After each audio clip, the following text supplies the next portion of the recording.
ክብር ለአምላካችን ለእግዚአብሔር ይሁን። እንዴት ሰነበታችሁ? እግዚአብሔር የተመሰገነ ይሁን።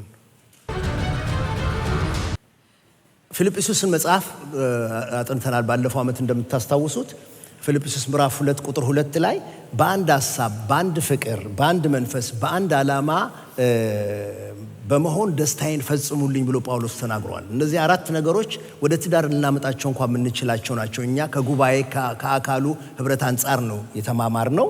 ግን ወደ ትዳር እንኳን ብናመጣው በአንድ ሐሳብ፣ በአንድ ፍቅር፣ በአንድ መንፈስ፣ በአንድ ዓላማ የሚሉት አራት ነገሮች በጣም ኃይለኞች ናቸው።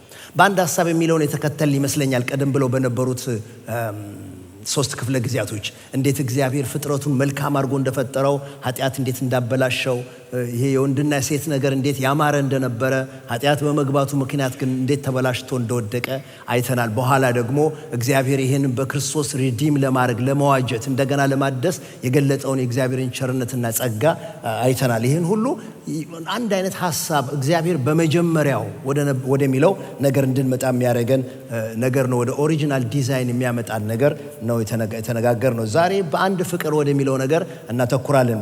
የዛሬው መልእክቴ ስለ ፍቅር ይሆናል ማለት ነው። ፓወርፖይንት አለ፣ ስለዚህ እሱን እናደርጋለን። በፓወርፖይንታችን ላይ መግቢያ የሚሆን ጥቂት ነገር እናገራለሁ። ፍቅርን እንዴት እንረዳለን?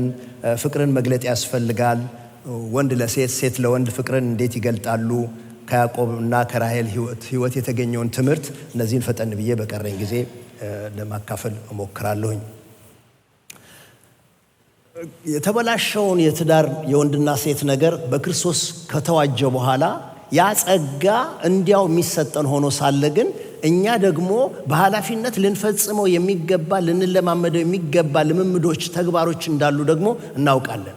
ተማሪዎች ነን። ማናችንም ወደ ትዳር ህይወት ስንገባ ከተጋቡ አሁን 1 ወር ያልሞላቸው አሉ መካከላችን። እነሱም ቢሆኑ ወይም ደግሞ 5 ዓመት፣ 10 ዓመት፣ 25 ዓመት፣ 40 ዓመት፣ 50 ዓመት የሞላችሁ ሰዎች አላችሁ። ባለ 50ዎቹም ቢሆን ሁላችንም በተማሪ ታፔላ የምንነዳ ለማጅ ሾፌሮች ነን። ምንማር ነን ሁል ጊዜ። ምክንያቱም ሰው ተምረን ነው የምንጨርሰው ነገር ስላይደለ፣ በሰው መካከል ያለው ግንኙነት ተምረን የምንጨርሰው ነገር አይደለም። እስከ መጨረሻው ድረስ እንማራለን። እንዲያውም ፍቅራችን እውቀት ሲገባበት በጣም ፍሬያማ፣ የጠነከረ፣ ስር የሰደደ ይሆናል። ሐዋርያው ጳውሎስ ለፊልጵስዩስ ሰዎች ምዕራፍ 1 ቁጥር 10 ላይ ፍቅራችሁ በእውቀትና በእውቀት ሁሉ እንዲያድግ እያለ አንዱ የሚጸልይላቸው የጸሎት ርዕስ እሱ እንደሆነ እናስታውሳለን። ትዳራችንን የሚያዳብሩ፣ ፍቅራችንን የሚያዳብሩ ብዙ እውቀቶች፣ ስኪሎች ስለሚያስፈልጉን ነው። ለምሳሌ ፍቅርን በተግባር ለመግለጥ ልዩ ልዩ መንገዶች ስላሉ ተግባቦታችንን ስንነጋገር በመልካም ተነጋግረን ጉዳይ መፈጸም መቻላችን እሱ ትልቅ ስኪል ነው።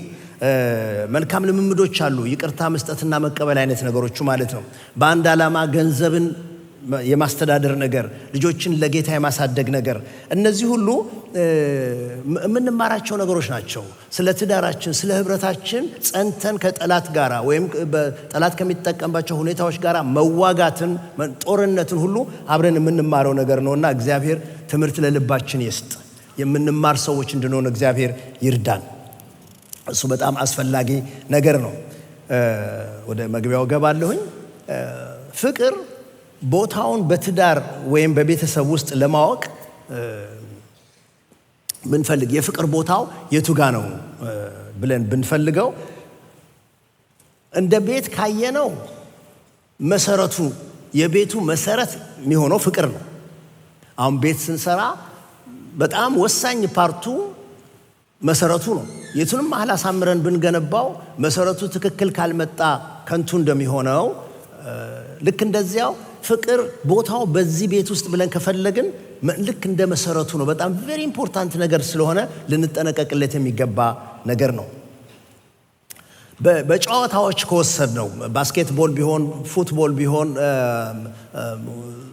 ሶከር ቢሆን፣ በጨዋታ ካየነው ደግሞ ፍቅር የጨዋታው ህግ ነው።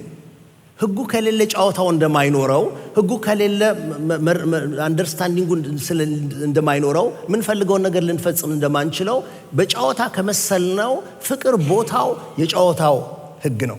ትዳራችን ልክ እንደሱ ነው። ብዙ ነገር በዙሪያው ልናቆም እንችላለን፣ ግን የጨዋታው ህግ፣ የትዳሩ ህግ ፍቅር ነው።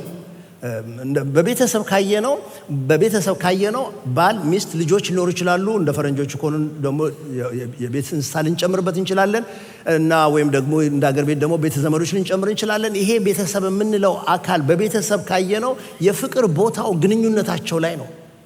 ግንኙነታቸው ካልሰመረ፣ ግንኙነታቸው በትክክል ካልመጣ፣ ካልተጣጣመ ቦታ አይኖረውም፣ ግንኙነቱ ይበላሻል ማለት ነው። የፍቅር ቦታው ግንኙነቱ ላይ ነው። ስንት ተዋልደው በስጋ እየተጋመዱ ግን ደግሞ ከፍቅር ማጣት የተነሳ በጠላትነት የሚኖሩ እንዳሉ እናውቃለን። ሩቅ አይደለንም ለዚህ ዜና። ምክንያቱም አሞጽ ምዕራፍ 3 ቁጥር 3 ላይ እንደዚህ የሚል ቃል ታገኛላችሁ። በውኑ ሁለት ሰዎች ሳይስማሙ በአንድነት ይሄዳሉን ይላል። ሁለት ሰዎች ሳይስማሙ በአንድነት ይሄዳሉን ብሎ ይናገራል። እግዚአብሔር ለእስራኤል የላከው መልእክት ነው። ምንድነው የሚለው? እኔ ከእናንተ ጋር እየሄድኩኝ ነው፣ እናንተም ከእኔ ጋር እየሄዳችሁ ነው። ግን መስማማት አለብን። ካልተስማማን እንዴት ነው በመንገድ ሁለት ሰዎች ሳይስማሙ የሚሄዱት? እንደምታውቁት እግዚአብሔር ብዙ ጊዜ ከእስራኤል ጋር ያለውን ግንኙነት ከሚመስልባቸው አንዱ ምሳሌ እሱን እንደ ባል፣ እስራኤልን ደግሞ እንደ ሚስት የሚገልጽበት የብሉይ ኪዳን መጽሐፍቶች አሉ። እና የሚለው እንዴት ነው ሳንስማማ አብረን መሄድ የምንችለው ብሎ ነው የሚናገረው። ፍቅር በትዳር ግንኙነታችን ውስጥ መሰረታዊ ነው። የጨዋታው ህግ እሱ ነው። ግንኙነታችን በፍቅር ሊሆን ስለሚገባው ማለት ነው። የቤተ ክርስቲያን ቃል ኪዳን ልውውጥ ይደረጋል። ታውቃላችሁ፣ ብዙ አጋብተናል እዚህ ቤተ ክርስቲያን ውስጥ። ስለዚህ አሁን በቃላችን የምናውቀው ነገር ነው የሚሆነው። ተጋቢዎቹ ያጠናሉ። አንዳንድ ጊዜ ፓስተር እኔ በቃ የራሴን ጽፌላት ልምጣ፣ እሷም የራሷን ጽፋ ትምጣና በቃ እኛ እንባባለው ይሉኛል። እና ግን በብዙ ቤተ ክርስቲያን በብዙ ካልቸርስ ብትሄዱ እነዚህ ነገሮች በየዲኖሚኔሽኑ የተጠበቁ ቃሎች ናቸው። እዚህ ውስጥ ያሉት ለምክንያት ነው፣ ለጉዳይ ነው። የሚሸፍኑት ነገር ስላለ በጣም ብዙ ቤተ ክርስቲያናት ለረጅም ጊዜ የተጠቀሙበት ነገር ነው። መጋቢው ሙሽራውን ስሙን ይጠራና በታላቁ አምላክ ፊት ቆመህ ቤተሰቦቻችሁ፣ ምዕመናን፣ ጓደኞቻችሁ በተገኙበት ዛሬ ሚስት አድርገህ ለምትወስዳት ከዚህ የሚከተለውን ቃል ኪዳን እንድትገባላት በጌታ በኢየሱስ ክርስቶስ ስም እጠይቅሃለሁ። ስሙን እንዲጠራ ያደርገውና ሚስት አድርገህ ስትወስዳት አፍቃሪ ባል ልትሆንላት ቃል ትገባለህ። በማግኘት በማጣት፣ በጤንነት፣ በሕመም ጊዜ፣ በደስታ በሐዘን ጊዜ፣ ሞት እስከሚለያችሁ ድረስ ሳትለያት አብረሃት ለመኖር ቃል ትገባላታለህ። ለእርሷ ብቻ ታማኝ ባል ትሆንላታለህ። እንደ እግዚአብሔር ቃል የቤተሰብን መንፈሳዊ ሕይወትና የራስን ሕይወት እየጠበቅ ለመኖር ቃል ትገባለህ። ደስ እነዚህ ናቸው። በቃ ይሄንን ጠይቆ ልጅቷን ይዞ ይሄዳል። አይገርማችሁም? አጭር ነው፣ ግን ውስጡ በጣም ኃይለኛ ነገር ነው። ለእሷም እንደዚሁ ነው የሚላት። አንቺ ይላታል መጋቢው፣ በታላቁ አምላክ ፊት ቆመሽ ቤተሰቦቻችሁ፣ ምዕመናን፣ ጓደኞቻችሁ በተገኙበት ዛሬ ባል አድርገሽ ለምትወስጂው ከዚህ የሚከተለውን ቃል ኪዳን እንድትገቢለት በጌታ በኢየሱስ ክርስቶስ ስም እጠይቅሻለሁ ይላል መጋቢው። ባል አድርገሽ ስትወስጂው አፍቃሪ ሚስት ልትሆኝለት ቃል ትገቢለታለሽ። እርሱን ብቻ እያፈቀርሽና እያከበርሽ ለመኖር ቃል ትገቢለታለሽ። በማግኘት በማጣት፣ በጤንነት፣ በሕመም፣ በደስታ በሐዘን ጊዜ ሁሉ ሞት እስከሚለያችሁ ድረስ ሳትለዩ አብረሽው ለመኖር ቃል ትገቢለታለሽ። እንደ እግዚአብሔር ቃል መሰረት እያከበርሽው ለመኖር ቃል ትገቢለታለሽ። ለእርሱ ብቻ ታማኝ ሚስት ሆነሽ ለመኖር ቃል ትገቢለታለሽ። በጣም አጭር ነው፣ ግን በጣም የእድሜ ዘመን ስራ የሚጠይቅ ነገር ነው። እድሜ ዘመኗን በሙሉ የምትሰራበት ነገር። እነዚህ ሁለቱ ከዚያን ጊዜ ጀምሮ ይህን ነገር እውን ለማድረግ የሚሰሩበት ኪዳን ነው። በጣም ኃይለኛ ነገር ነው። ጭብጡን ስንወስደው የዚህ ቃል ኪዳናቸው ኮቨናንቱ ጭብጡን ስንወስደው ፍቅር ጋር ነው። ትወዳታለህ ወይ? ትወጂዋለሽ ወይ? ምክንያቱም ከዛ በኋላ የሚያመጣቸው ነገሮች በሙሉ እነሱ ፍቅር በተግባር ሲገለጡ የሚመጡ ነገሮች ናቸው። ጭብጡ ያለው መዋደዱ ላይ ስለሆነ፣ ስለዚህ ዛሬ ስለ ፍቅር እናወራለን። በባለትዳር መካከል ስላለው ፍቅር እናነሳለን። ይህን የማነሳበት ምክንያት አሁን ላሉት ባለትዳሮች በቤተ ክርስቲያናችን ውስጥ ትልቅ የሚያዳብር ነገር፣ የሚያነቃ ነገር፣ የሚያንጽ ነገር ስለሆነ ነው። ማግባት ለምትፈልጉ እየተጠባበቃችሁ ላላችሁ ወገኖቼ መለኪያ እንድታገኙ የሚረዳችሁ ነገር ስለሆነ ነው። ምን አይነት ሰው እንደሚያስፈልግሽ ወይም እንደምታስፈልግህ ማየት እንድንችል ስለሚረዳን ነው። ብዙ እንጸልያለን አንዳችን ለአንዳችን። እኔም አልሚም የምንጸልይላችሁ ሰዎች አላችሁ። እርስ በርሳችን እንጸልያለን። እግዚአብሔር በእንዲህ ባለ ነገር እንዲባርካችሁ። ያ ጸሎታችን ግን ትልቁ ነገር ያለው እዚህ ጋር ነው፣ ፍቅሩ ጋር ነው። ሰውየው ሚስቱ ታማለች፣ የረጅም ጊዜ ባለቤቱ ነች። ግን በኋላ ዲሜንሺያ ነገር ይዟት ብዙ ነገሯን ማታቂ የሆነች እየወጣች ስትሄድ በጣም አዝኗልና እሱ ነው ኬር የሚያደርጋት። ብዙ ነገሩን አቁሟል። በቃ እሷን ለመርዳትና ለማገዝ ሲል ከብዙ ነገሩ እየተቋረጠ መጥቷል። እና አንድ ቀን ወደ ቤቱ ሲገባ ውሃ ከፍታ ባኙ ቤት ውስጥ ረስተዋለች። እና ውሃው ወለሉ ላይ ሁሉ ከእንትን ካለ በኋላ ስትንቀሳቀስ ትወድቃለች፣ መነሳት ያቀታታል። እና በቃ እዛ ሆነች፣ እዚያ ለቀሰች፣ ዝም ብላ ቁጭ ብላለች። በኋላ እሱ ሲመጣ እዛው ነች ያለችው፣ መቼ እንኳን እንደሆነ አያውቅም። እዛው ነች ያለችው። ሄዶ አነሳት እና ሲያነሳት አልነሳመች። ለምን ስለቸው ወዴት ነው የምትወስደኝ? ወደ አልጋ። እኔ አልሄድም፣ እዛ ፈራለሁ ትለዋለች። ከዛ በኋላ እያባብላታል፣ ታስቸግረዋለች። በመሃል አንድ ጥያቄ ጠየቀችው። እኔ ማን ነኝ አለችው። እኔ ማን ነኝ? እሱ ነው በጣም ልቤ ውስጥ የቀረው። እኔ ማን ነኝ ብሎ አንቺ፣ አዎ አንቺ የኔ ውድ የምጠብቅሽ። ስሟን ጠራት። ነይ አትፍሪ ይላታል። ትንሽ ትንቀሳቀስና እንትኑ ስላስቸገራት መልሳ እሷ ትቆማለች። እፈራለሁ ትለዋለች። ለምን? አንተ ራስህ ማነህ ትለዋለች። እና አንተ ማነህ ስትለው እሱ ይመልስላታል። እኔ ያንቺ ውድ ብሎ ስሙን ይጠቅስላታል። የምትጠብቀኝ አፍቃሪሽ ነኝ፣ አብሬሽ ነኝ ያለሽው። እንዴት ያለ ነገር ነው! እና ትሄድለታለች። እንትኑ ያለው ፍቅሩ ጋር ነው። ዋናው ነገሩ ያለው እሱ ጋር ነው። እንዲህ እንኳን በማይመች ጊዜ የሚቀር ነገር፣ ሴኩሪቲ የሚሰጥ ነገር፣ ዋስትና የሚሰጥ ነገር፣ አብሮ የሚያጣብቅ ነገር ያለው እዛ በመካከላቸው ባለው ፍቅር ነው። ግን ፍቅርን እንዴት ነው የምንረዳው? እሱ በጣም ትልቅ ነገር ነው። ፍቅርን እንዴት እንረዳለን? ምክንያቱም ፍቅር ማለትም ማለት ነው ብላችሁ ሰዎች ጠይቋቸው፣ በዚህ ዘመን ውርርር የሚያደርግ ነገር የሚሏቸው ሰዎች አሉ። ወሯት ሊሆን ይችላል። ግን ፍቅር እሱ ነው ወይ? ፍቅር እሱ ነው ወይ?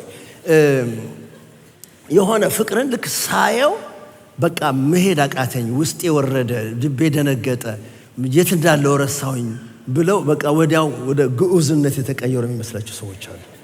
የሆነ ፍቅርን እንዴት ነው የምንረዳው? ምክንያቱም እሱ በጣም አስፈላጊ ነገር ነው። ያ እይታችን፣ ያ ለፍቅር ያለን ትርጉም መረዳት ነው። እሱን ይዘን ነው ወደ ትዳር የምንገባው። እሱን ይዘን ነው ወደ ሰው ጋር የምንጠጋው። በአማርኛችን መኪናውን ወደዋለሁ እንላለን፣ እሷንም ወዳታለሁ እንላለን፣ ውሻውንም ወደዋለሁ እንላለን። ለሁሉ ነገር ያለን አንድ ቃል ነው፣ ወደዋለሁ ነው። ሌላ ነገር የለውም። ማብራሪያ ካልሰጣችሁ በስተቀር ወደዋለሁ ብቻ ነው። በግሪኩ ግን እንደዚህ አይደለም። ግሪኮቹ ጋር ግን የተለያየ ቃላት ነው ያላቸው። በቃ አንድ ነገር በምን ልክ ማስቀመጥ እንደሚፈልጉ የሚናገሩበት ነገር አላቸው። ለምሳሌ የመጀመሪያ ስቶርጌ ዝምድናን ለማመልከት ከፈለጉ በባልና ሚስት መካከል፣ በቤተሰብና በቤተሰብ መካከል፣ በልጆችና ወላጆች መካከል፣ በወላጆችና በልጆች መካከል ዝምድና ያለውን የዝምድናውን አይነት እኔ ዘመዴ ነው ለማለት የምንፈልግበትን ያንን ፍቅር ለመግለጽ ሲፈልጉ ስቶሮጌ ብለው ይናገራሉ። ስቶርጌ ብለው ይህንን ይገልጻሉ። ይህንን ቃል መጽሐፍ ቅዱስ ውስጥ እናገኘዋለን። በኋላ አነብላችኋለሁ።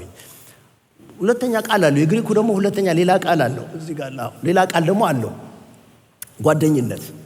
ይሄ ፊሊዮ ወይም እኛ ፊላዴልፊያ የሚለው ቃል የምናገኝበት ነው። እሱ የጓደኝነት ነው። በቃ ትምህርት ቤት ይሆናል ያገኘኋት፣ ወይም ደግሞ ቸርች ይሆናል ያገኘኋት፣ ወይም ደግሞ ስራ ቦታ ይሆናል ያገኘኋት። ጓደኝነትን ብቻ በተመለከተ ከሆነ የግሪኩ ቋንቋ መጽሐፍ ቅዱስ ውስጥ ፊሊዮ ብሎ የሚለውን ቃል ነው የሚገልጸው። በተቃራኒ ጾታዎች በወንድና ሴት መካከል ያለ መሳሳብ ለመግለጽ ከፈለገ ደግሞ መጽሐፍ ቅዱሱ ግሪክኛው ሲናገረው ኤሮስ ብሎ ነው የሚናገረው። እሱ የተቃራኒ ጾታዎች መሳሳብን ለማመልከት የሚፈልግ ነገር ስለሆነ እሱም መጽሐፍ ቅዱስ ውስጥ የምናገኘው ቃል ነው።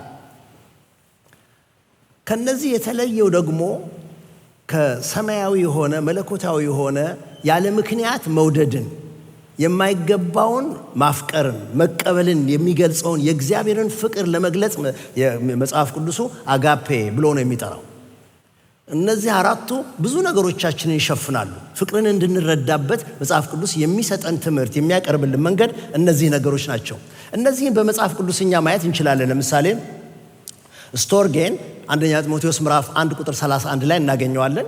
ሁለተኛ ጢሞቴዎስ ምዕራፍ 3 ቁጥር 3 ላይ እናገኘዋለን። ሁለቱም ቦታዎች ላይ ሐዋርያ ጳውሎስ ሲናገር የሰዎችን ክፋት የዚህን ዘመን የሰዎችን ውድቀት ሲናገር ፍቅር የሌላቸው በሚል ቃል ነው የሚገልጸው። without natural affection ፍቅር የሌላቸው ብሎ ነው የሚገልጸው አማርኛ መጽሐፍ ቅዱሳችን። ያ ግን ቃሉ ለቤተሰቦቻቸው ልብ የሌላቸው፣ ለዘመዶቻቸው ልብ የሌላቸው፣ እንደ ዘመድ እንደ ቤተሰብ መታየት መቁጠር የማይችሉ አይነት ነው የሚለው መጽሐፍ ቅዱስ ውስጥ ያለ ነገር ነው። በመጨረሻው ዘመን እንዲህ አይነት ቀን ይመጣል ብሎ ይናገርና ፍቅር የሌላቸው ስቶርጌ። ጓደኝነትን በተመለከተ እንደ መፈክር የሚለው ነገር አለ በዕብራውያን ምዕራፍ 13 ቁጥር 1 ላይ የወንድማማች መዋደድ ይኑር። ሲጮክ ብላችሁ ድገሙት።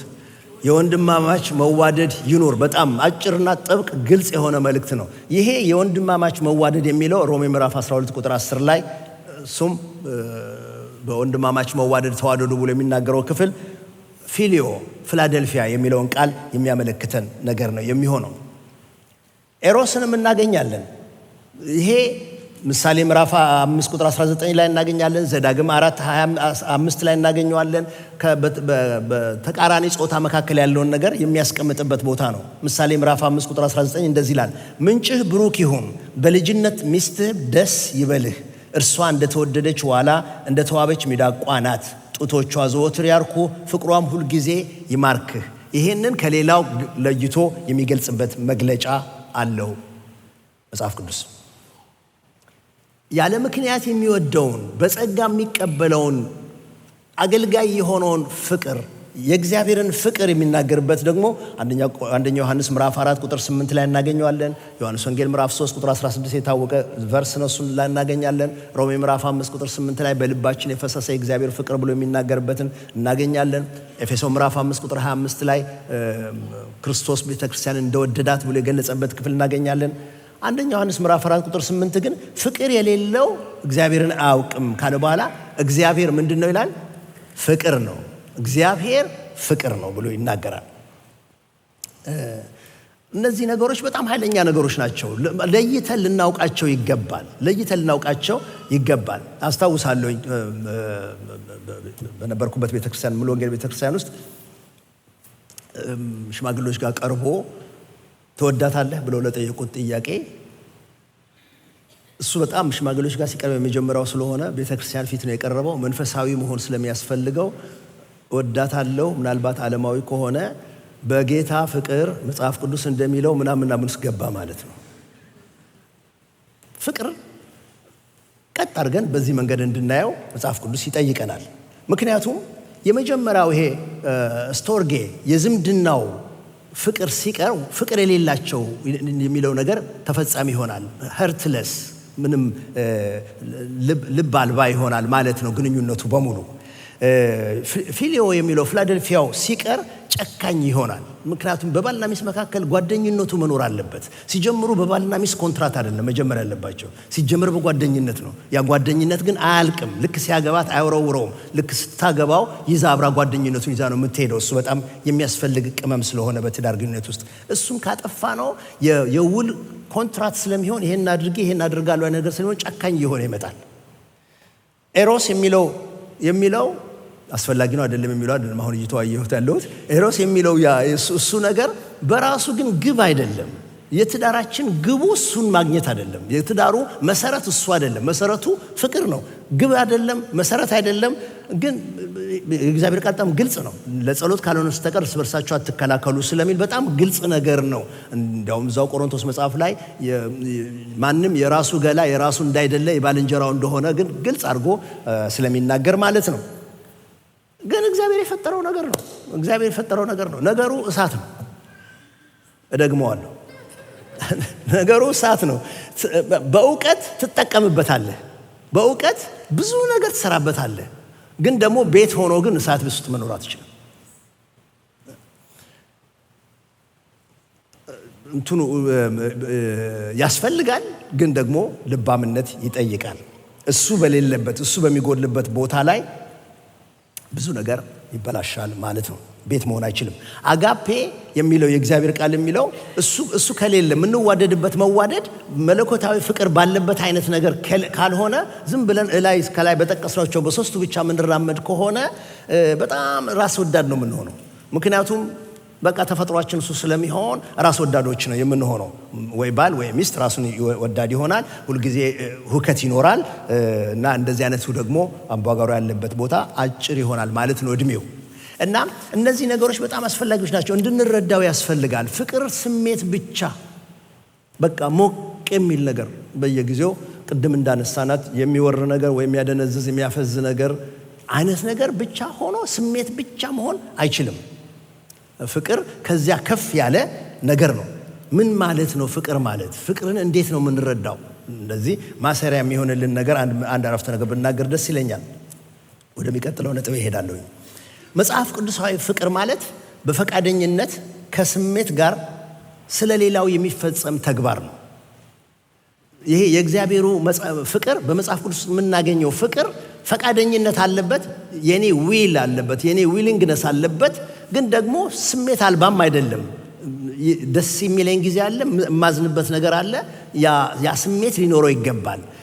ፈቃደኝነት ያለበት ከስሜት ጋር የታጀበ ስለዛኛው ሰው ጥቅም የምሰራው ስራ ነው። ባይ ዴፊኒሽን ፍቅር እሱ ነው። እግዚአብሔርን እዩት። እግዚአብሔር የራሱን ፍቅር ያቀረበልን ፈቅዶ ነው፣ ራሱ ተነሳስቶ ነው። ደግሞ ስሜት አለው። ስንድን በሰማይ ቤት መላእክቶች ደስ ይሰኛሉ፣ ወይም ደግሞ በበደል ስንሰናከል ያዝናል መንፈስ ቅዱስ። ግን ይሄን ሁሉ የሚያደርገው ለእኛ ጥቅም ነው። ለራሱማ ምን ይጠቀማል? እሱ እኮ በዘላለም ክብር የከበረ አምላክ ነው። ለእኛ ጥቅም በተግባር የገለጸው ነገር ነው።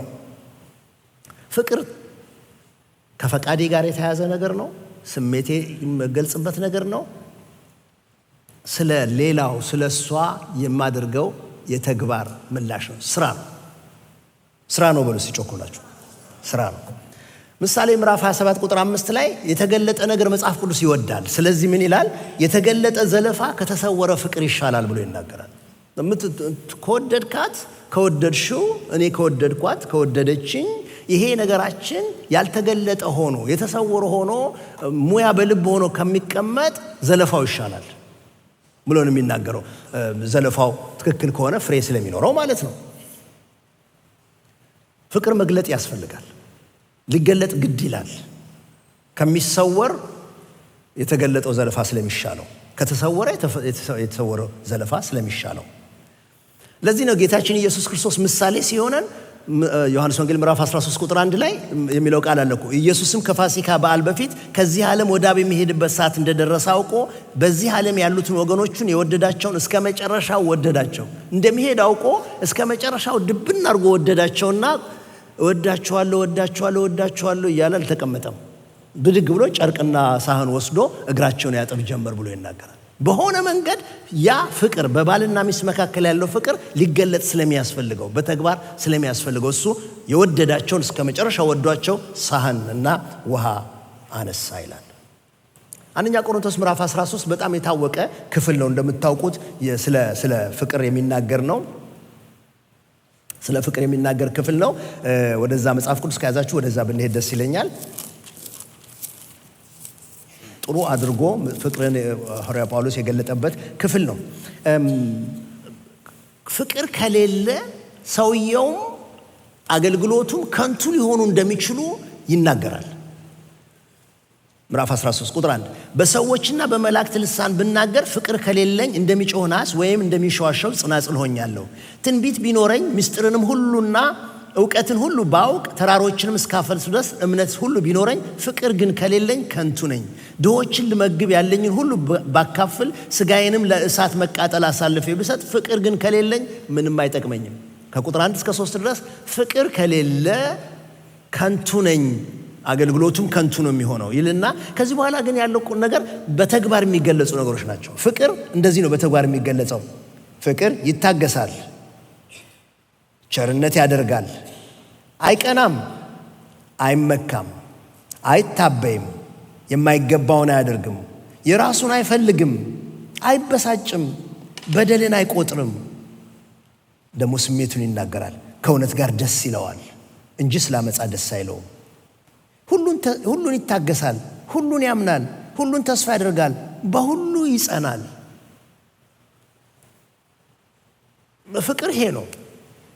በፈቃደኝነት ስሜታችንን እየገለጽን ስለሌላው ጥቅም፣ ስለሌላው መታነስ፣ ሌላው ደህና እንዲሆንለት የምንፈጽመው ተግባር ነው። እግዚአብሔር ይርዳን። ይህንን በቤተ ክርስቲያን እርስ በርሳችን ባለን የክርስቶስ እንደሆንን በእኛ መካከል ባለው ፍቅር ብቻ ሳይሆን፣ በህብረታችን ብቻ ሳይሆን በተግባር መዋደድ ያለብን ወደ ትዳራችንም ወስደነው እሱ ስለ እሷ የሚደክምበት የሚተጋበት ነገር ሊኖረው ያስፈልጋል። እሷም ስለ እሱ የምትተጋበት ነገር ያስፈልጋል። በእኔና በአልሜም ህይወት ውስጥ ይሄ ከጠፋ ጨካኞች ነው የምንሆነው በየራሳችን ላይ። ይሄ ግን ሲኖር ነው የአንዱ መታነጽ ሌላውን ደስ እያሰኘው የሚሄደው። ፍቅር መገለጥ ያስፈልጋል። ይሄን ብቻ ይጨብጣችሁ ልትወጡ ያስፈልጋል። ፍቅር በተግባር መታየት ያለበት ነገር ነው። በቃ በተግባር መታየት ያለበት ነገር ነው። ይሄ ይመቻል ወይ አይመችም? አንዳንድ ጊዜ በቃ ፍቅር አድርግ የሚለኝ ነገር ይኖራል። እዚህ ጋር ደግሞ ያለመድኩት ነገር ሊሆን ይችላል፣ አዲስ ነገር ሊሆን ይችላል። ደግሞ ወይ ስጋዬ ደግሞ ምን በወጣህ ሊለኝ ይችላል። ግን ፍቅር አድርገው ነው የሚለው። ምክንያቱም ፍቅር ያንን ነገር በማድረግህ ክርስቶስን እንደምትመስልና እሷን ደስ እንደምታሰኛት እንደምትጠቅማት ስለሚናገር ማለት ነው። ፍቅር መገለጥ አለበት። እኛ በቃ ያደግንበት ባህል ሊሆን ይችላል። ታንኪውን እንኳ እኮ እዚህ ሀገር መጥተን ነው ብዙ የለመድነው። አምሶሪን እዚህ ሀገር መጥተን ነው የተለማመድነው። በፍጹም እኔ ሰይነች ብዙ ነገር ያስተማረችኝ እነሱ ነገሮች። ምክንያቱም ስለምትናገር እሷ የሆነ ነገር ከሆነ አምሶሪ የሚገባ ቦታ ከሆነ ቆማ ፊት ለፊቴ እየጠበቅኩ ነው እና በኋላ ለመድኩ። በቃ አምሶሪን ድል ያስፈልጋል ማለት ነው። ይሄ ስለምን ጉዳይ ቢሆን የሆነ ነገር ካደረገችና ያንን እየጠበቀችው ከሆነ ደግሞ ባህላችን ውስጥ የለማ። ስለዚህ እሷ ትቆምና እየጠበቅኩ ነው ትለኛለች። I'm so grateful ተማርኩት። እና ብሎ ወደ ስራ ቦታ ስንሄድ ከስተመሮቻችን እንዴት እንደምናስተናግድ እናውቃለን። we are so nice። እነሱ ጋር ታንኪዩ ሶሪም በሽ ነው። ግን አሁን ወደ ትዳራችን ስናመጣው ግን እዛ ትዳራችን ውስጥ ግን እሷ ከበደለችኝ አም ሶሪ ለማለት ለምን እንደሚተናነቀኝ ፍቅር መገለጥ አለበት። ወንድ ለሴት፣ ሴት ለወንድ ፍቅሩን እንዴት ይገልጣል ነው። አሁን ደግሞ ወደ ሌላ ነገር ትንሽ ዞር ማለት የምፈልገው እሱ ከቤት ይለያያል። ከባልና ሚስቶች ይለያያል። ብዙ አይነት መንገድ አለው። ለምሳሌ አሁን እኔ አበባ ሰጥቼ አላቅም። እውነት መነጋገር ይሻላል አለ የተማርኩት ነገር እንጂ ሲጀምር እንደዛ አልነበርኩም። መማር ጥሩ ነው እና ግን ፍቅሬን ግን በብዙ መንገድ በራሴ መንገድ የምገልጠው ይኖራል። እሷ ጋር ይደርሳል ወይ ታያዋለች ወይ እሱ ሌላ ነገር ነው። ግን የራሴን እሞክራለሁ። አበባ ግን ደርሼበት አላቅም። አንድ ቀን እሰይ ባቢ ለአበባ መግዛት አለብን ለማሚ አለች። አድጋ ማለት ነው። ለካ ስታይ ወንድማችሁ የአበባ ቤት አድራሻ አላቅም እና ለምን ስላት አይቼ አላቅም አለች። አድጋለች ማለት ነው። እሺ እንሂድ። እኔ እኮ እሷ ትስቅብኛለች አሁን ባመጣ አልኳት። ኖ የቷ ሴት ነች የምትስቀው? ና አለች። ሄድን አበባ የሚገዛበት ቦታ ሄደን ገዛን። ይዤ መጣሁ። በቃ አንቺ ቀድመሽ ግቢ እኔ እወጣለሁ አልኳት። እሰይ ቀድማ ገባች። እኔ አበባውን ያስኩኝ ወደ ኋላ አድርጌ በሩን ከፈት አድርጌ ይኸው ልክ እንዲሳመጣ አልሚ በሳቅ ሞተች እና እሰይ አልገባትም። ዋት አለች። ባይዘው ለማታውቁ አልሚ በጣም ጥበበኛ ሴት ነች። ምን መሰለሽ እኔ እኮ ስላለመድኩት ነው አለቻት እና ወዲያው ተመለሰች። እሰይ ልክ ነው ስላለመደች ነው። ከዛ 3 ወር ጠብቃ ባይዘው በየ3 ወሩ ነው አሉ እና 3 ወር ጠብቃ ያኔ ነው ግን አሁን በየሳምንቱ ሊሆን ይችላል እና 3 ወር ጠብቃ መጣች። አሁን 3 ወር ሆኗል መስጠት አለባት። ባለፈው ስስቃል አለሽ ስላልሰለመድካት ነው ስላልሰጣት ነው ኤክስፔክት ስላላረገች ነው። ኧረ በእናትሽ ኖ መሄድ አለብን። እሺ ሄደ ገዛን አዝዩዋል። አንቺ ቅደሚ እሷ ቀደመች። ከዛ በኋላ ያስኩኝ ግን በር ተከፈተ። ዝቅ ብዬ ስላላሰበችው ድጋሚ በጣም ሳቀች። እሰይን በተመለከተ ግን ነፃ ወጣሁ። በቃ ሴት ዩር ፍሪ አለች። ግን እንደሱ አይደለም። ይቀጥላል። በጎ ነገር መቀጠል አለበት። ትምህርቴን ግን ተምሬያለሁ። ወንድ ለሴት የሚገልጥበት፣ ሴት ለወንድ የሚገልጥበት የራሳቸው መንገድ አላቸው። ትላንት አሁን እዚህ የለም ፓስተር ታሜን ጠይቄው ነበር ትላንትና። ያው እንግዲህ እንደዚህ ለማስተማር ስትፈልጉ ሪሰርች የምታደርጉት ነገር አለ። ፓስተር ታሜና አጠገባቸው ለሰዎች ጠየቁ። እኔ የምለው አንተ እንደወደድካት የምታውቀው እሷ ምን ስትል ነው ወይ ምን ስታደርግ ነው ብዬ ስጠይቀው ፓስተር ታሜ እኔ እሷ ለቃላቶቹ ሳይሆን እሷ ዋና ነገር በተግባር እንዳሳዩ ትፈልጋለች። ለምሳሌ ቤት ማታ እቃው ጸድቶ ጠዋት ስትነሳ ንጹህ ሆኖ ካገኘችው በጣም ብራይት ቃል ደስተኛ ሆና ትላለች። አለማት የተለያየ ቤት የተለያየ መንገድ ነው ያለው። ግን ኢትስ አፕ ቱ አስ። እያንዳንዱ ቤት ግን የፍቅር ቋንቋዬ ፍቅሬን እንዴት ብገልጥ እሷ ጋር ይደርሳል እሱ ጋር ይደርሳል ብሎ መፈለግ ግን ግዴታ አለበት። መጽሐፍ ቅዱስ እንዲና እንደዛ አድርጎ አይለንም ዝርዝር ነገሮች፣ ግን ፕሪንሲፕልስ ግን ይሰጠናል። ኤፌሶን ምዕራፍ 5 ጋር ብንሄድ የመጀመሪያውን እናገኛለን። ወንድ ለሴት ፍቅሩን የሚገልጥበትን ነገር መጽሐፍ ቅዱስ የሚጠቁመን ነገር አለ። አንደኛ የሚለው ምንድነው? ዋጋ በሚያስከፍል ፍቅር ውደድ ማለት ትንሽ ቆንጠጥ የሚያደርግህ ነገር፣ ዋጋ የሚያስከፍል ነገር፣ አንተ ከራስህ የምትቆረስበት ነገር አድርግ።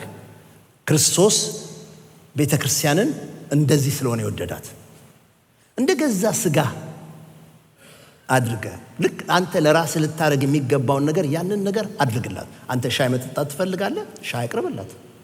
አንተ ይሄ ልብስ ያምርሃል? አንተም አድርግላት። ለአንተ ለራስህ የሚያምርህን ነገር ኦፈር አድርገው። ይሄ መጽሐፍ ቅዱስ ውስጥ ፕሪንሲፕሉን ነው የሚነግረን። ይህንን ዕቃ ግዛ ያንን ግዛ አይለንም። ግን የሚለኝ መመሪያ ምንድን ነው? ክርስቶስ ዋጋ ከፍሎ እንደወደደ እኔም ዋጋ እያስከፈለኝ እንድወድ፣ ክርስቶስ ያሳየኝን መንገድ እንድከተል፣ እንደገዛ ስጋ ውደዳት ስለሚል እኔም እንደ ራሴ እንድወዳት ያንን በተግባር የምገልጥበት ነገር ማድረግ ይኖርብኛል። ከየት ነው የማመጣው? ለራሴ ደስ የሚለኝን ነገር። ሌላ ሁለተኛ መጽሐፍ ቅዱስ የሚነግረን እዛው ኤፌሶን ውስጥ ነው የምናገኘው። ሌላው ፕሪንሲፕል ውብና የተሻለች እንድትሆን ማድረግ። ኤፌሶን ምዕራፍ 5 ቁጥር 27 እድፈት ወይም የፊት መጨማደድ ወይም እንደዚህ ያለ ነገር ሳይሆንባት ቅድስትና ያለ ነውር ትሆን ዘንድ ክብርት የሆነች ቤተ ክርስቲያን ለራሱ እንዲያቀርብ ፈለገ። እና ክርስቶስ ይህንን ያድርግ የነበረው ነገር ክብርት፣ ቅድስት፣ ያለ ነውር የሆነች ለራሱ ሊያቀርብ የተሻለች አድርጎ ሊያመጣት፣ ውብ የሆነች ሊያመጣት ነው የሚያደርግላት። ይሄ ፕሪንሲፕል ለኔ የሚሰጠኝ ምንድን ነው? ኦኬ እንግዲያው እሷም ለአንተ የተሻለች ውብ ሆና የምትገኝበትን ነገር አድርግ። ይሄ በተለይ ላላገባችሁ በጣም ሲሪየስሊ ስሙኝ። ይሄ ቀላል ነገር አይደለም። እሱ ቤተክርስቲያንን የፊት መጨማደድ ሳይኖርባት፣ ነውር ሳይኖርባት ቅድስት እንድትሆን በጽድቅ ሆና እንድትገኝለት ነው እንዲህ አድርጎ ነው የወደዳት። አንዳንድ ጊዜ ወጣቶች ሆነው ይተዋወቃሉ። በተዋወቃት በስድስተኛው ቀን ወይም ደግሞ በሁለተኛው ግብዣ ላይ ይሄ ነገር እኔና አንቺ ከምንችለው በላይ ከምንሸከመው በላይ ነው ማለት ይጀምራል። ኖ እንደዚህ አይደለም። ንጽህና ባለበት፣ ውበት ባለበት፣ ክብር ባለበት መንገድ እየተሻለ እየተዋበች እየከበረች የምትሄድበት ነገር ፈልግ። እሱ ፕሪንሲፕሉን ነው የሚነግረኝ። ወንዶች ለሴቶች ፍቅራቸውን ሊገልጹ የሚችሉበት መንገድ ብቁ መሪ መሆኑ፣ የሚገባው ለመሪነት ስለሆነ ብቁ መሪ መሆን ይኖርበታል። ክርስቶስ ደግሞ የቤተ ክርስቲያን ራስ እንደሆነ እርሱም አካሉን እንደሚያድን እንደሆነ ባል የሚስቱ ራስ ነው ስለሚል ብቁ መሪ መሆን ይጠይቃል። በጣም መጸለይ ይኖርብኝ ይሆናል። በጣም ምክር መፈለግ ይኖርብኝ ይሆናል። ማንበብ ይፈልግብኝ ይሆናል። ብዙ ነገሬን ማስተካከል ይኖርብኝ ይሆናል። ግን አንዱ እሷን መውደዴን የምገልጽበት መንገድ ብቁ መሪ መሆን ነው። አንደኛ ቆሮንቶስ ምዕራፍ 11 ቁጥር 3 ነገር ግን የወንድ ሁሉ ራስ ክርስቶስ፣ የሴትም ራስ ወንድ፣ የክርስቶስም ራስ እግዚአብሔር እንደሆነ ልታውቁ እወዳለሁ። የወንድ ሁሉ ራስ ክርስቶስ ነው፣ የሴትም ራስ ደግሞ ወንድ ነው ብሎ ይናገራል። የምንገባበት ትዳር፣ ይሄ የምንያያዝበት ሪሌሽንሺፕ፣ ወንድየው ፍቅርህን የምትገልጥበት መንገድ የምትመራ ሰው ብቁ መሪ ሆነ ስትገኝ ነው። ምክንያቱም መጽሐፍ ቅዱስ ውደዳት ነው የሚለው እንጂ ግዛት አይልም። ሁለት የተለያዩ ነገሮች ስለሆኑ ማለት ነው።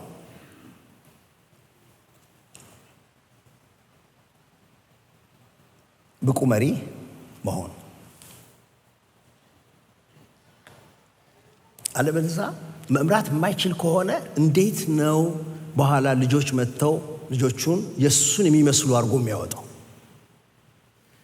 መምራት የማይችል ከሆነ መጀመሪያ ሰሞን ሳያገቡ ቸርች ስለሆነ የሚያገኛት ቸርች የሚመጣ ከሆነ ወይም ደግሞ ሳይጋቡ ቸርች ከሆነ የምታገኘው እሷ ቸርች ሳትጋቡ የሚመጡ ከሆነ ወይም ከተጋቡ በኋላ ደግሞ በመከራ ከሆነ ወደ ቸርች የምታመጣው አያደርስም። ራሱ ነው መነሳት ያለበት። ለመልካሙ ነገር ሁሉ ቀዳሚ መሪ ሆኖ መገኘት ያለበት ራሱ ነው። ሌላ አንድ ነገር ልጨምርና ወደ ሌሎቹ እሄዳለሁ። አክባሪ ባል መሆን ይጠይቃል። አንደኛ ጴጥሮስ ምዕራፍ 3 ቁጥር 7 እንዲሁም እናንተ ባሎች ሆይ ደካማ ፍጥረት ስለሆኑ ከሚስቶቻችሁ ጋር በማስተዋል አብራችሁ ኑሩ፣ ጸሎታችሁ እንዳይከለከል አብረው ደግሞ የሕይወትን ጸጋ እንደሚወርሱ አድርጋችሁ አክብሯቸው ይላል። አክብሯቸው ይላል። ወንድየው ብቻ ሳይሆን የሚከበረው እዚህ ጋር አክብሯቸው ብሎ ስለ ሴቶቹም ይናገራል። ሪስፔክት ያስፈልገዋል ማለት ነው። ከምንም ተነስቶ ሳይሆን ይሄ ፍቅሬን የምገልጥበት አንዱ መንገድ ሪስፔክት ማድረግ ነው። በምናገረው፣ በማድረገው፣ በማስበው ነገር ማለት ነው። ትንሽ ፈጠን እንበልና ሴት ለወንድ ፍቅሯን የምትገልጥበትን መንገድ እኔ ሴቶች ለወንድ ፍቅራቸውን የሚገልጡበት መንገድ ወዳ ትገዛለት ነው መጽሐፍ ቅዱስ የሚለው። መገዛት ንፖታሶ የግሪከኛው ቃል በጣም ሀብታም ቃል ነው። ወዶ ነው ሰው የሚገዛው፣ ፈቅዶ ነው ሰው የሚገዛው። እዚህ ጋር ያለው የግሪኩ ቃል ሴቲቷ ወዳ ስትገዛለት ነው ወንዱ የተወደደ እንደሆነ የሚያውቀው። ምክንያቱም ቤተ ክርስቲያን ለክርስቶስ እንደምትገዛ በግድ እንዳልሆነ በፍቅር ወዳ እንደምትገዛ እንዲሁ ሚስቶች ደግሞ በሁሉ ለባሎቻቸው ይገዙ። በሁሉ ቆላስይስ ምዕራፍ 3 ቁጥር 18 ሚስቶች ሆይ በጌታ እንደሚገባ ለባሎቻችሁ ተገዙ። በጌታ ይለዋል። ይሄ በጌታ የሆነችው እሷ በተለወጠው ማንነቷ ከባሏ ጋር በምትኖረው ኑሮ ወዳ ነው የምትገዛው። በፍጹም ዋጋዋ ስላነሳ አይደለም። ይሄ የቫልዩ ጥያቄ ሳይሆን የኦርደር ጥያቄ ነው። ቤቱ ስርዓት ስለሚያስፈልገው በስርዓት ውስጥ ለመኖር እንዲችሉ እሱ ራስ ሆኖ ይኖራል፣ እሷ ደግሞ ረዳቱ ሆና ትኖራለች። በዚህ ኦርደር ነው የምናየው እንጂ በዋጋ አንሳ አይደለም። የወታደር ቤት ቋንቋ ነው ይሄ። ኑፖታሶ የወታደር ቤት ቋንቋ ነው። ወታደሮች ሲመጡ ተቀብሎ የሚያሰለጥን 50 አለቃ ነበር ልበላችሁ፣ ጦር ማሰልጠኛ ካምፕ ውስጥ። ይሄ 50 አለቃ ስንት ባጅ አስወጥቷል መሰላችሁ? እያስመረቀ ስንት ወታደር አውጥቷል። በቃ እሱ ሲጠራቸው የሰር እያሉ እየታዘዙለት ቁጭ ብድግ እያሉ ስልጠናቸውን የጨረሱ በጣም ብዙ አሉ። አንድ ቀን ግን ከሱ በጣም ወጣት የሆነ ኮሌጅ የጨረሰ ግን በወታደራው ዓለም ውስጥ መኮንን ሆኖ የተመረቀ ወጣት መኮንን እዛ ግቢ ሲመጣ ግን ይሄ ሲኒየር የሆነው 50 አለቃው ብዙ ዓመት የደከመው ብዙ ወታደር ያሰለጥነው ይሄን ወጣት መኮንን በማዕረግ ከሱ የሚበልጠውን ሲያገኘው እጃን ሰንሶ ነው ሰላም የሚለው። ምክንያቱም የኦርደር ነገር ነው፣ የማነስና ለማነስ ነገር አይደለም። ልክ እንደዚሁ ነው ቤተሰብን እግዚአብሔር ዲዛይን ሲያደርገው የዋጋ መጨመር ወይም ማነስ ነገር ሳይሆን የኦርደር ጉዳይ ሆኖ ወዳ ስትገዛለት ቤቷንና ቤተሰቦቿን ስታስቀድም። ጊዜ ቢኖረኝ ብዙ እዚህ ጥቅስ ላይ ብቆይ ደስ ባለኝ። ቤት ተኮር ስትሆን ምሳሌ ምዕራፍ 31 ቁጥር 10 እስከ 30 ድረስ ያለችዋ ሴት ልባሟ ሴት ብለን ብዙዎቻችን የምናውቃት ልባም ሴት ማን ሊያገኛት ይችላል? ዋጋዋ ከቀይ ዕንቁ እጅግ ይበልጣል። የባሏ ልብ ይታመንባታል፣ ምርኮም አይጎድልበትም። ዕድሜዋን ሙሉ መልካም ታደርግለታለች፣ ክፉ አታደርግም ብሎ ይናገራል። ወንድየው መወደዱን የሚያውቅበት አንድ በጣም ቤስት ነገር መጽሐፍ ቅዱስ የሚነግረን ፕሪንሲፕል ሚስት ቤት ተኮር ስትሆን ነው። ይሄ ዝርዝር ነገር ስለሚያስገባን እዛ ውስጥ አልሄድም፣ ግን በቃ እንደዚህ ነው። ምክንያቱም ተጠቃሚ ነው። ምክንያቱም የሚሆን ነገር ስላለ ነው። ልባም ሴት ብሎ ነው የሚናገረው። የሚያመሰግናት አለ፣ ልጆቿ ያመሰግኗታል ብሎ ይናገራል። ዋጋዋ ከቀይ ዕንቁ ይበልጣል ብሎ ነው የሚናገረው። የባሏ ልብ ይታመንባታል። የባሏ ልብ እንዲታመንባት ከተፈለገ ቤቷንና ቤተሰቦቿ ነምበር 1 ሆነው እንዲኖሩ ያስፈልጋል። ቶሎ ልፍጠን። አሁን ከዚህ በኋላ በውስጥ ሽልማት ስትቆነጅ አይኖ ቅድም በደንብ የተናገርኩ ይመስለኛል። ካልተናገርኩት አልደረሳችሁበትም ማለት ነው። በሆነ መንገድ ውብ እንድትሆን ሊያደርግላት የሚገባ ነገር አለው። ያ አለው በጣም አሁን ስለ የውጭ ቁንጅናዋ እሱ የሚፈለግ ነገር ነው፣ የሚጠላ ነገር አይደለም። እንደውም አስታውሳለሁ በሰርጋችን ጊዜ አልሚ ጋራ ያው ሂሳቦችን በምንነጋገርበት ጊዜ ስለ ምናውጣቸው ስንነጋገር ደጋግማ ትለው የነበረው ነገር አንዳንዱ ነገር ይሄ መደረግ አለበት ትለኝና የምታስረዳኝ ይሄ እኮ ላንተ ነው ትለኛለች። ለራሷ የሚሆኑ ነገሮች የምትጋገጥበት ነገር የሚሆንላትን በጎ ነገር ትናገርና ግን በፍጹም ለራሷ እንደሚሰጥ ይሄ ላንተ ነው። እንዴት አይነት የሚገርም ቃል ነው። ልክ ክርስቶስ ቤተክርስቲያንን አሸልሞ አስውባት ለራሱ ሊያቀርብ ፈለገ እንደሚለው ወገኖች ሆይ በትክክለኛው ፍቅርና ሂሳብ ውስጥ እሷ ሲያምርባት፣ እሷ ስትዋብ፣ እሷ ከፍ ስትል የሚሆን ነገር ሲደረግ ለሱ ነው።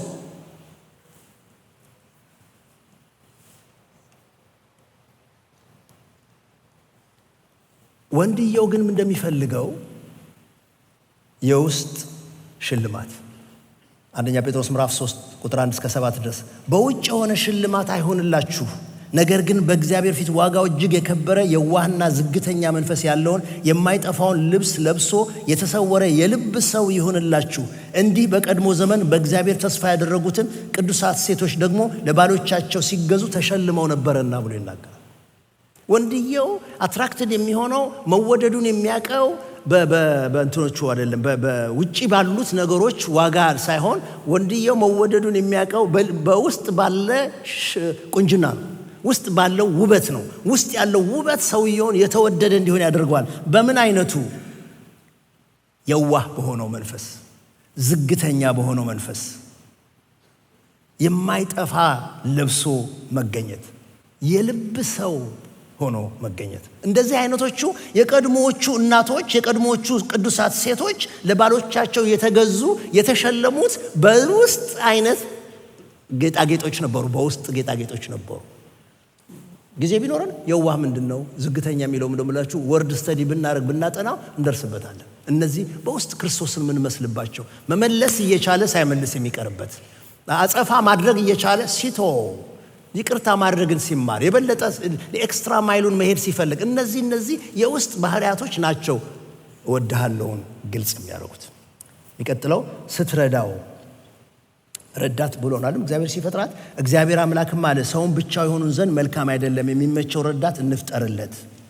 ዘፍጥረት ምዕራፍ 2 ቁጥር 20 አዳምም ለእንስሳት ሁሉ ለሰማይ ወፎችም ሁሉ ለምድር አራዊትም ሁሉ ስም አወጣላቸው፣ ነገር ግን ለአዳም እንደርሱ ያለ ረዳት አልተገኘለትም። አባታችን አዳም ለካ ለሰው ሁሉ ለእንስሳት ሁሉ ስም ሲያወጣ ጥንድ ሆኖ ሲመጡ ይሄ ጉማሬ ነው፣ ይሄ አንበሳ ነው፣ ይሄ ምን ይላል በሙሉ ስም ሲያወጣላቸው ሲለያቸው ቆሞ አላወቀውም እሱ ረዳት እንደሚያስፈልገው። በጣም እውቀት ያለው ፍጡር መሆን አለበት። ለሁሉም እንደሚሆን አደረገ። እግዚአብሔርም ቼክ አድርጎ ትክክል ነው እንዳለው ነው የሆነለት። ግን እንደዚህ አይነት በጣም ምጡቅ የሆነ አእምሮ ያለው ሰው ግን ለራሱ ረዳት እንደሚያስፈልገው አለ። እግዚአብሔር ይርዳን። ረዳት እንደሚያስፈልገን እንኳን በውስጣችን መፈለግን የሚያስቀምጥ እግዚአብሔር ነው። አየህ፣ በአንተ ውስጥ መፈለግን እግዚአብሔር ቢያስቀምጥ ዛሬ አንተ ትክክለኛውን ጸሎት ትጸልያለህ፣ እግዚአብሔርም ትክክለኛውን መልስ ይዞልህ ይመጣል። እግዚአብሔር አዳምን አይቶ አዘነለት፣ ረዳት ያስፈልገዋል ብሎ ይዞ አመጣለት። እንድትረዳው ማነሷ አይደለም። ረዳት ስለሆነች በዋጋ አታንስም ወንድሞቼ እናቶቼ። ነገር ግን እግዚአብሔር የሰጠውን ሚሽን ማሟላት እንዲችል ታስፈልገዋለች። ስታከብረው የመጨረሻው ለወንዶቹ ሴቶች ለወንዶች ፍቅራቸውን የሚገልጡበት መንገድ ማክበር ነው። ኤፌሶን ምዕራፍ 5 ቁጥር 33 ሆኖም ከእናንተ እያንዳንዱ ሚስቱን እንደራሱ አድርጎ ይውደድ ካለ በኋላ ሚስትም ባሏን ታክብር ብሎ ይናገራል። በቃ ታክብር ማለት ምን ማለት ነው? ታክብር ነው።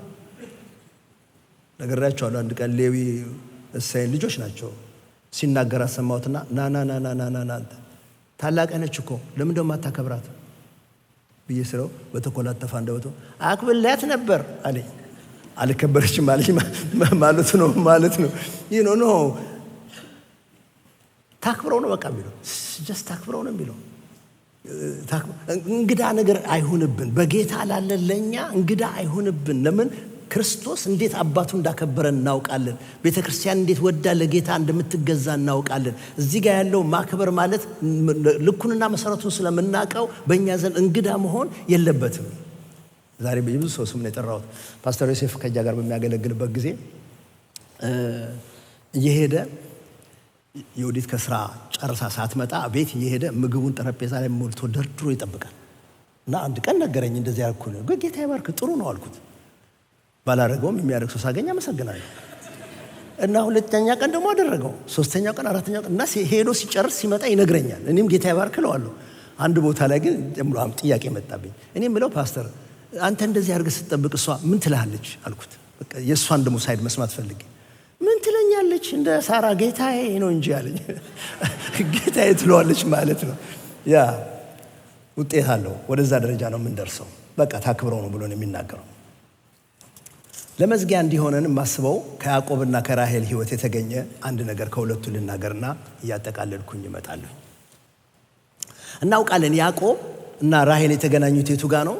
ራሔል ውሃ ልትቀዳ ወደ ጉድጓዱ ስትመጣ ያዕቆብ ደግሞ ከአባቱና እናቱ ቤት ወጥቶ የአባቱ ወንድም ወዳለበት ቦታ ሲሄድ በውሃ ጉድጓድ አጠገብ ነው የተገናኙት።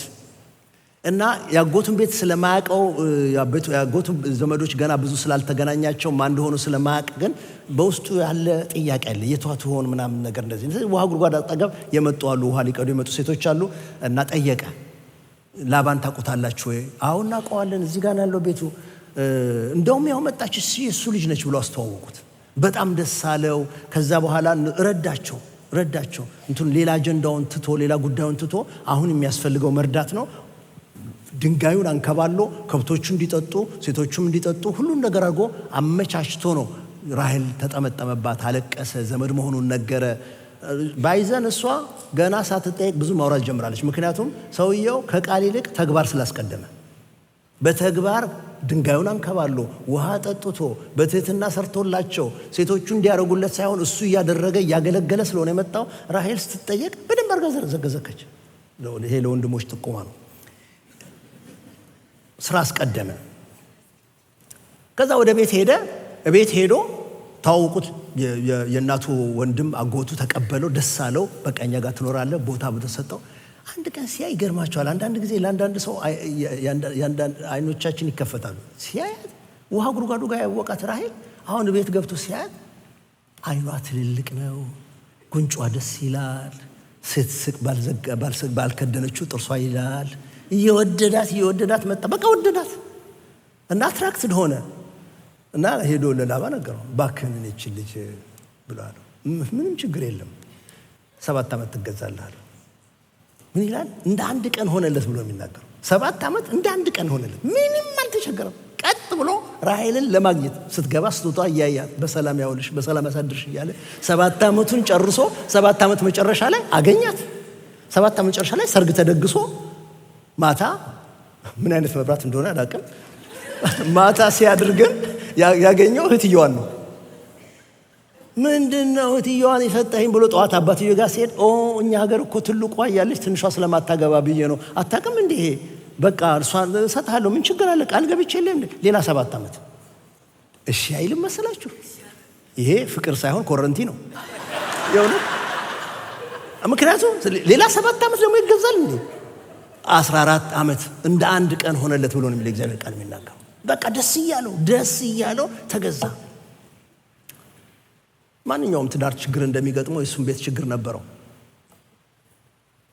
በቃ የሚወዳት ራሔል ማህፀኗ ዝግ ነበር፣ መውለድ አትችልም ነበር። ድንገት በአጋጣሚ ያገኛት ደግሞ እህቷ ሊያ ግን ትወልዳለች። አንዱ በአንዱ ላይ ደግሞ ስም ስታወጣ ትርጉም እየሰጠችው አሁን እግዚአብሔር እንዲያርጎልኛል፣ አሁን ደግሞ ይሄ ይከተለኛል እያለች ትርጉም እየሰጠች ለዚህኛዋ መልእክት እንደሚሆን አድርጋ ትወልዳለች። ጦርነት ሆነ ቤቱ። ያዕቆብ እያዘነ መጣ። የሚወዳትን ፌቨር የሚያደርጋላት እሱ ሊያደርግላት አይችልም። ወገኖች ሆይ ችግር ይገጥመናል፣ ግን የሚያዘልቀን ፍቅሩ ብቻ ነው እንጂ ነገሩ አይደለም። ልጆች ብዙ ወልደው የተሸጋገሩ ሰዎች ስለምታውቁ ግን ምን ያርጋት እና አንድ ቀን እንደውም አንድ ጊዜ መጣ፣ እኔ መውለድ እፈልጋለሁ ወይም ግደለኝ አለችው። ይሄን ያዕቆብ እኔ እግዚአብሔር ነኝ እንዴ? የሚሰጥ እግዚአብሔር ነው፣ ወደ እግዚአብሔር እንጮሃለን እንጂ እኔ ምን ሆነ ነው የምትይኝ ብሎ አዘነ። በቃ ኑሯቸው ያልታሰበ አቅጣጫ ያዘ። በቃ እቺኛዋም ሰራተኛዋን ታመጣና ከሷ ወለድልኝ ትላለች፣ ያቺኛዋም ታመጣና ከሷ ወለድልኝ ትላለች። ሌላ ታሪክ ውስጥ ገቡ። ይደርሳል። ምንድነው አብረው እንዲኖሩ ያደረጋቸው ነገር? ፍቅሩ ነው። መዋደዱ ነው፣ መያያዙ ነው። በነበረበት የነሱ አባት ለሱ አጎቱ ቤት ላባ ክፉ ሰው ነበር። 10 ጊዜ ደሞዙን ቀይሮበታል። ኑሮውን ያመሳቅልበታል። ሰርቶ ደሞዝ ሊቀበል ሲል ሌላ ሆኖ ያገኘዋል። ብስጭቱን ይመጣና ለነዚህ ሰዎች እንዴት ብሎ ነው የሚያካፍላቸው? ብዙ ነገር ውስጥ አልፏል ኑሯቸው፣ ግን አብረው ቀጠሉ። አንድ ቀን እግዚአብሔር ተናገራቸው። ያዕቆብ ወዳገኘው ቦታ ተመልሰ ሄዳለሁ እና መጥቶ ለራሔል ሲያማክራቸው እነሱ ያሉት አንድ ቃል እግዚአብሔር ያለህን ብቻ አድርጋት። ዋው! እንዴት ያለ ረዳትነት ነው! እንዴት ያለ ረዳት ነው! ለእህቶቼ የምናገረው ነገር ነው ይሄ። ወንድሞች እህቶቼ፣ እግዚአብሔር ያለህን ብቻ አድርግ ማለትን እግዚአብሔር ይስጣችሁ። በቃ ትጸልዩለታላችሁ፣ ታነቡለታላችሁ፣ ትሸከሙታላችሁ። እግዚአብሔር እንዳለው ሲያውቅ ግን እግዚአብሔር ያለህን አድርግ በሉት። ትልቅ ነገር ነው። ተነስቶ እግዚአብሔር እንዳለው ለማድረግ ሲሄድ የሆነውን ታውቃላችሁ። የትኛውም ቤት ከችግር ነፃ አይደለም። የትኛውም ቤት ከችግር ነፃ አይደለም። ተነስቶ ሲሄድ በመንገድ ላይ ላባ ሮጦ ደረሰበት። እሺ ለምንድን ነው ሴቶች ልጆቼን ስሜ እንኳን እንዳላሰናብት ያረከኝ? ስለፈራው ነው። እሺ ፈርታ ሄድ እንባል። የኔን አማልክቶቼን ለምን ትወስዳለህ? እኔ በፍጹም የተገኘበት ይገደል፣ ፍተሻ ይደረግ። ድንኳናቸው መፈተሽ ጀመረ የሴቶቹ። ራሔል ለካ የአባቷን ቤት አንድ ነገር ወስዳ ይዛት መጣ መሰላችሁ? የሚወዳት ራሔል ምንም ነገር ቢወሰድ እሷን ትወሰድበት አይፈልግም። የአይኑ አበባ እሷ ነች፣ አምሮቱ እሷ ነች። ስለ እሷ 20 ዓመት ሄዷል። ብዙ የደከመበት ታሪክ አላት ከእሷ ጋር። ግን ይህንን ጉድ ይዛለት አልመጣችም። እግዚአብሔር አስመለጣቸው። የዛን ቀን ጣልቃ ገብቶ ረዳቸው። ሳይገኝ ቀረ። የሰረቀችው ማለት ሳይገኝ ቀረ። ጉዞ ቀጠለ። እግዚአብሔር አሰባት ይላል። በኋላ ከስንት ዓመት በኋላ እግዚአብሔርም ራሔልን አሰባት፣ ጸነሰችም ይላል። ስትወልድ ዮሴፍን አትወልድ መሰላችሁ? የክርስቶስ ምሳሌ ያለው ታሪክ ያለው ሰው ተወለደ። ብርቅ የሆነ ልጅ ወለደች። ደስ አላት። ሁለተኛ ረገዘች። አሁን የሚያሳዝነው ነገር መጣ። እየወለደች ብንያምን እየወለደች ሞተች። ከባድ ሐዘን ነበር ለያዕቆብ፣ በጣም ከባድ ሐዘን ነበር። እንዴት አድርጎ ይቅበራት? እንዴት አድርጎ ይለያት? ግን የማይቀር ነገር ነው። ሐውልት አሰርቶ በልቡ ውስጥ እንዳለች አስቀምጦ መጓዝ ነበረበት። ቀብሯት ሄደሱ።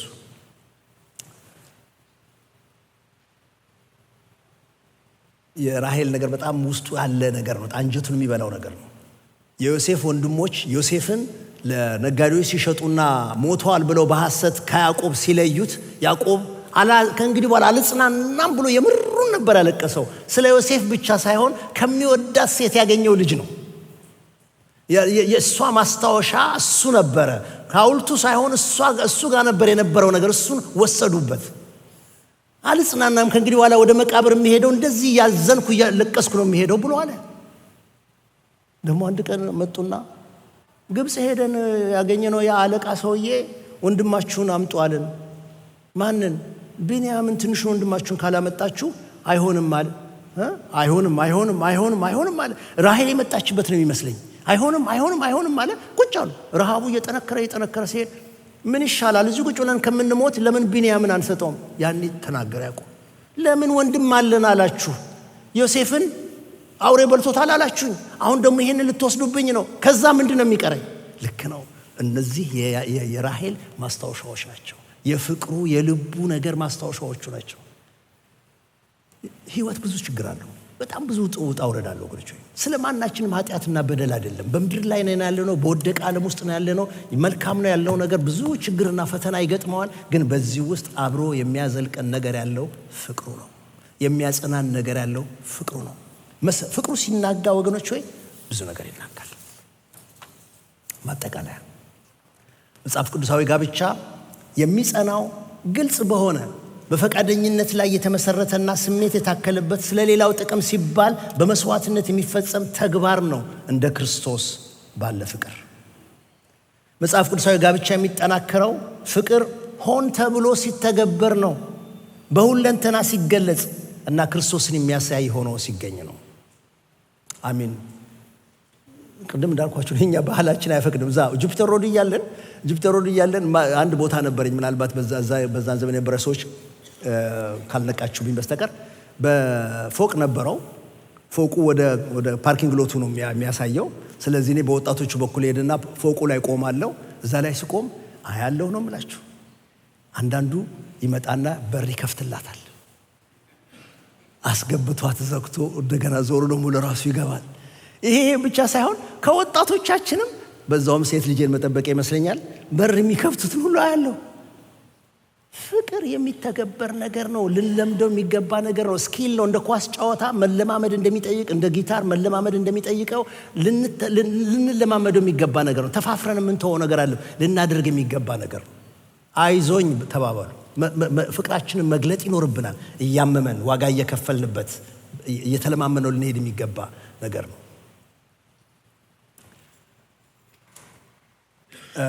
ቅድም አንስቼዋለሁ ፓስተር ጆ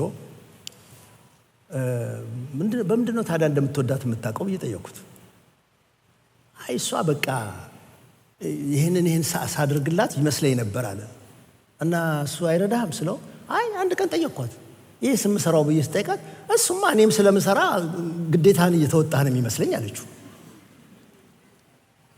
እና ምን አለች ስጠይቃት ግን እወድሻለሁ እንድትለኝ እፈልጋለሁ ቀጥታ አይኔን እያየ አለችው። ዋው በቃ ተጀመረ ማለት ነው እወድሻለሁ ማለት። አንድ ቀን ከወንድሞቹ ጋር እየተጫወተ እያለ እሷ ሌላ ቦታ ነች፣ እሱ ከወንድሞቹ ጋር እየተጫወተ ደወለች። አወራትና እንዴት በእነሱ ፊት እወድሻለሁ ይበላል። ፈራቸው፣ እንደሚነካኩት ስለገባው ስለፈራቸው። አዎ እንደዚያ ነገር የሆነ ጥምዙን ሄዶ ዘጋው። ወንድሞቹ የምትበላውን ብላ እወድሻለሁ ቀጥታ ቀጥ ብለህ አሉት። መተፋፈር አያስፈልገንም። ፍቅሩ ሊገባት የሚችለው መንገድ ይሄ ከሆነ ያንን መለማመድ ያስፈልገኛል። በተግባር ሊገልጸው የሚገባ ነገር ነው። በትዳር ውስጥ የጋራ ፍቅርን ለመጠበቅ የጋራ ፍቅር አንድ አይነት ፍቅር እንዲኖረን ከፈለግን መጽሐፍ ቅዱሳዊውን ፍቅር ምን እንደሆነ መረዳት ይኖርብናል። በየቀኑ መተግበር መለማመድ መቀጠል ያስፈልገናል። በጋብቻ ቃል ኪዳን ውስጥ የክርስቶስን ዘላቂ ፍቅር ማንጸባረቃችንን ሁል ጊዜ ይገናል። እነዚህ 3 ነገሮች እንድናስተውል እግዚአብሔር ይርዳል።